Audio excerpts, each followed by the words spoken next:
Hey, my name is Erica Gray and I'm the creator of the TP Creative Challenge, where I'm trying to make $1 million in 1 year through marketing toilet paper. At the end of this journey, I'll be donating all the profits of that $1 million to 10 different charities of your guys' choice. Today is day 184 of the challenge and it's July 3rd, 2025. So this morning I got up early and I went to the salon and did a quick 30-minute hair braid stuff because I have no idea how to do this. I don't get how people can do this on themselves. I'm hair challenge, whatever. But I took my second oldest, Lucy, to it because she was just, I don't know, in a mood and she didn't want to go with her dad. So he took the other three to work so that way I can at least get the salon stuff done. It only took 30 minutes. Wasn't that bad. So I drive to his office to pick up the other kids and he's like, oh, come back in 15 minutes. I was like, okay, I'll go to get some smoothies and some hot chocolate for me and a breakfast sandwich. So I was like, sure, whatever. Come back again. He's like, nope, go leave. He's like, come back in there 10 or 15 minutes again. I was like, okay, I guess I'll go drive to the temple. Come back again. He's like, just keep driving around until I call you. I'm like, okay, what the heck is going on? He's like, oh, this dude who's out in front right now, which there's 3 cops by the third time I showed up. There's 3 cops that are just hanging outside talking to this guy. And he's like, oh yeah, we can't come outside yet because the guy who the cops are talking to threatened to kill the receptionist. And I'm just like, what? So this is not the first time that someone threatened either the receptionist or my father-in-law or my husband or it's just, I don't get property management. It's so rude. I don't get how people threaten people's lives. I don't get it. And so it's just more incentive of why I want to conquer this challenge and create a successful online business. Because I just want to free my husband from that type of business. He's great at real estate. He'd probably stay in real estate, but the property management side, I just want to get him out. I want him safe. The fact that my kids were involved in that and they couldn't even come out, they were trapped in that building for I think it was 30 or 40 minutes. It's just ridiculous. I want my kids safe. I want my husband safe. And so yeah, and I think I was just a little bit triggered by it just because it made me think well, what happens if eventually one of these people who threatened to kill one of them actually tries and takes it too far and I lose my husband or I lose my kids because they're at his office. And I hate that my mind goes there. It could just be a mom type mind where you're always going to thinking of every type of scenario, what could happen. And I think it could have just been triggering because again, before this challenge even started, 2 weeks before this challenge started, we lost my brother-in-law and my sister lost her husband. And so yeah, it's just I think we're just too close to home with just I want my family safe. And so it's just that extra why and pain point. And they talk about in mentorship stuff that I listen to on podcasts and stuff, they talk about pain is required for success. Pain is what fuels you because you don't want to experience it again. You want to use that as the motivation, I'm not going back there. And so that is part of my motivation of to conquer all this. It's I want my family safe. I don't want to live in fear. I don't want to know okay, did someone threaten my husband again today at work today? Is he okay? He's now not best friends, but he's knows cops' names by now because they just interact so often. To me, that just is not normal. It's weird to me. And then right after that, I was still kind of overwhelmed, riding on the high of that I came home and I got all my kids ready and dressed for the baseball game. Went to the baseball game. It was super crowded in our suite. People were bringing in extra family members who were not part of the original group. So it was just overwhelming of people coming and going. And me just watching my 2-year-old like a hawk because she's going in and outdoors and up and down stairs that the, what do you call it, guardrail is shared between 2 different suites. So she'd try to go over to the other suite and I'm don't disappear and end up with someone right in with their family. So I was just watching her like a hawk. It was overwhelming. And then great fireworks show, so watched that. She was a little bit scared, but I took her inside the suite where the windows were at least closed. It was less noisy, and she loved being in the suite for that part. I don't know why she kept calling the red fireworks strawberries. She's like, strawberries! So that was kind of funny. And then she kept saying rainbow when it was all the multicolored fireworks. Or multi, a purple and a green at the same time, multiple stuff together. And then we were driving home and there was a nearby middle school that was also having an event tonight. And we just happened to pass it the same time they're starting their show. So I did 3 or 4 laps around that just to watch it while driving. And luckily everyone thought the same thing. We're all I think the speed's 35. We're all driving 10 miles per hour. No one's stopping, but we're just we can tell what people are doing. And then came home. My husband was determined to light 2 fireworks, which was interesting. He lit one that was like a Pikachu that of course was sparked like yellow, so like no surprise there, but it freaked me out because it just randomly started spinning really fast, like out of nowhere. I was like, okay, don't light the trees on fire. So yeah, it's gonna be a stressful day today and tomorrow, because just like with little kids running around, you just never know if they're gonna listen to you and like not run into it, or if they're gonna be freaked out and like in fear. Like when my husband did the 2 here at home, like my son like started grabbing my leg and like full on trembling, but he also just woke up like from like a bedtime / nap, because like it's 11 o'clock right now and we just got home like probably like 20-30 minutes ago. And so yeah, way past his bedtime. And so it's just, yeah, I have to be constantly on high alert of like how are they processing it and making sure they're safe, but at the same time they're enjoying it. And then tomorrow I was like, yeah, it's gonna be a rolling day because everyone's gonna be here at our house for a barbecue that we're hosting. And luckily some of the family members are bringing like the supplies, like meats and stuff. So we'll see. Hopefully we'll have to like lock all of our doors, make sure none of the extra kids get into our house and won't take their stuff. It's just, I think it's just, as a mom, it's stressful because you have to always be 5 steps ahead and always thinking like, okay, well, if this kid gets into this thing, well, if this kid gets into this thing, like if this kid argues with this kid, like how am I gonna like diffuse a situation? Because like this is very common. Like, so I'm just trying to be in survival mode. So that's the personal front right now. It's been very stressful, high energy. Like my body's just been tense all day because I'm just like on high alert. Like my husband's safe, my kid's safe, like for 2 different reasons. And I'm trying to think if there's anything else we did today. Nope, that's it. Oh, I gave my kids baths because their hair was disgusting, so they're good for that and look cute. Business front wise, I sadly did not post. I think I only posted like 1 TikTok like out of all today because it's just been go, like super go. So you know it's bad for the algorithm, and I personally don't really care right now. I'm just going to like immediately post like 2 or 3 that I have left for TikTok, and then just 2 or 3 for the 2 different Instagrams. And then yeah, I didn't get to do a video today like I wanted to with like my braids and stuff because again it was just go.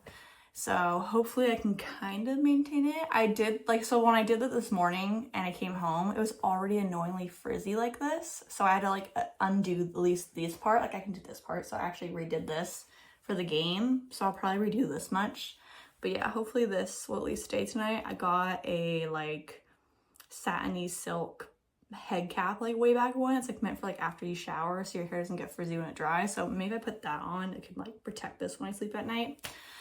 And then worst case is like, yuck, I'll just take these 2 down, just turn it into like a little bun, like that kind of thing.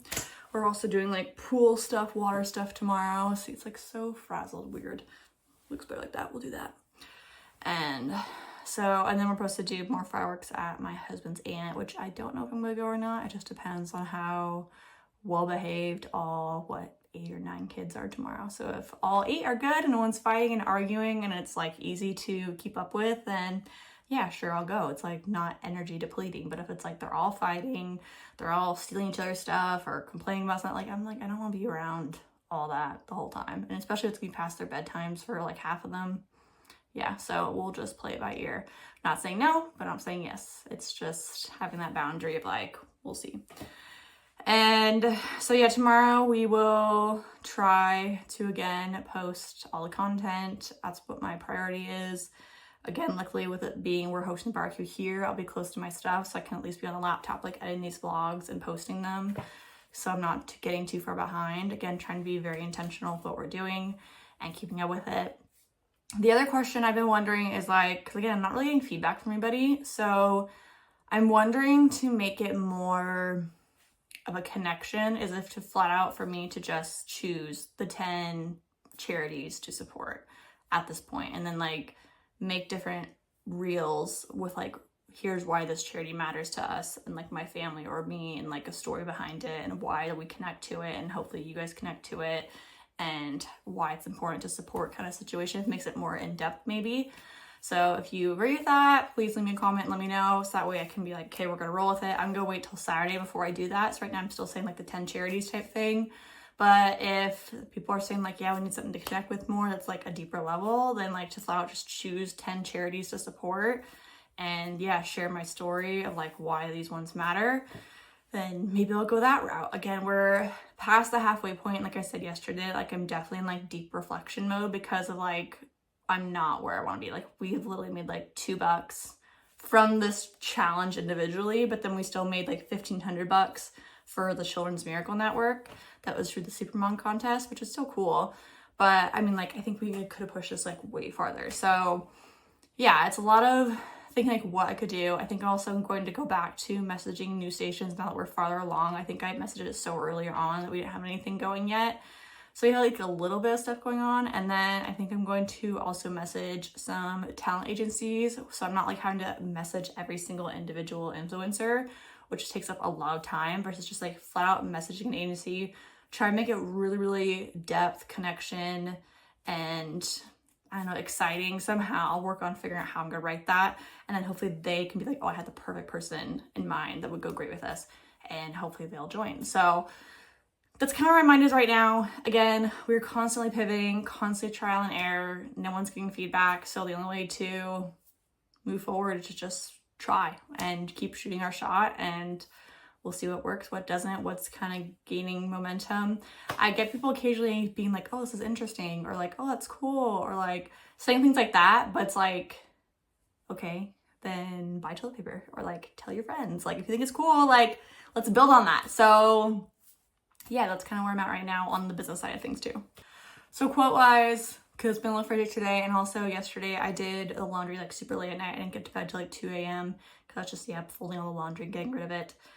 Is I always listen to podcasts while I'm doing that. So it's like 2 birds, 1 stone, being something productive. And so I was listening to Alex Hormozi's episode on the Motiversity podcast, and along with, do you remember who the other one? I think it was just like the best of 2025 for right now.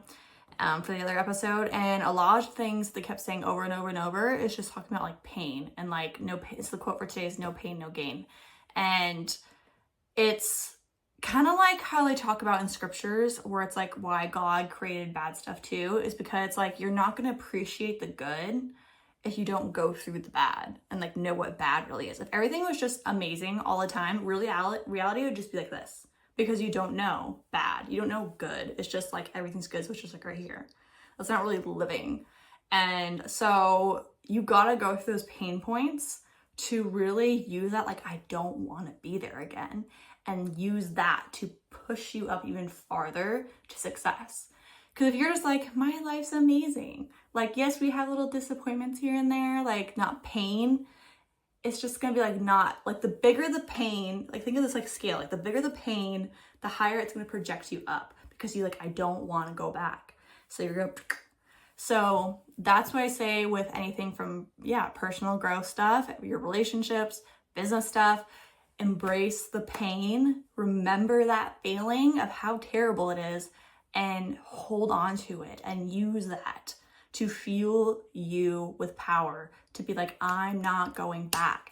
I don't want this. I'm not going to let this bring me down, define me. I'm going to create the narrative and push myself to success, to thriving. It's going to be great. And then I'm going to go back and help the people who are going through the same situation so they don't have to feel that struggle like I did. And I think that's pretty amazing, which also goes with another thick quote that I like totally live by, and it's like my life purpose in a way, is learn, earn, return. So we are learning everything possible. We're embracing that pain. We're learning those struggles. Then we earn that new skill set, that new knowledge of how we can get better and grow from it. And then we return it back to the people behind us and help them thrive next, help impact the people behind us so that they can also impact the people behind them. So it's just the circle of life. As always, I'm grateful for my husband and his love and support. I'm grateful that he is okay today. I texted him like probably like an hour or two later, like good, because oh yeah, when I left the office too and he's helping get the kids in the car, I was like, I want to give him a kiss and hug and check in. He's like, oh, you probably should go because this guy's gonna come back possibly. And I was like, I'm like, I don't want to leave you without knowing my husband's safe. So I texted him, he's like, oh yeah, the guy never came back for now. And I'm like, but again, I'm grateful that that guy never showed back up. I'm grateful that he's safe and he's okay. I'm grateful that my kids are okay and they're safe. I'm grateful that it was a good sunny day today. It wasn't like super duper hot, so it was perfect for the fireworks tonight. I'm grateful for God and him testing me and pushing me and creating new opportunities. Grateful for our kids and them being brave around fireworks. I know it's kind of scary at their age, being so young. I'm grateful for family and friends that help rally and support when they can. I'm grateful for you guys. You again are seen, you are heard, you are valued, and you do matter. I'm grateful for a little self-care time. You know, it's kind of a little frizzy, a little whatever, but again, I can't do this. So I'm grateful for people who are talented and use their skill sets to make other people feel a little better about themselves. And I'm grateful for another day because tomorrow's not promised.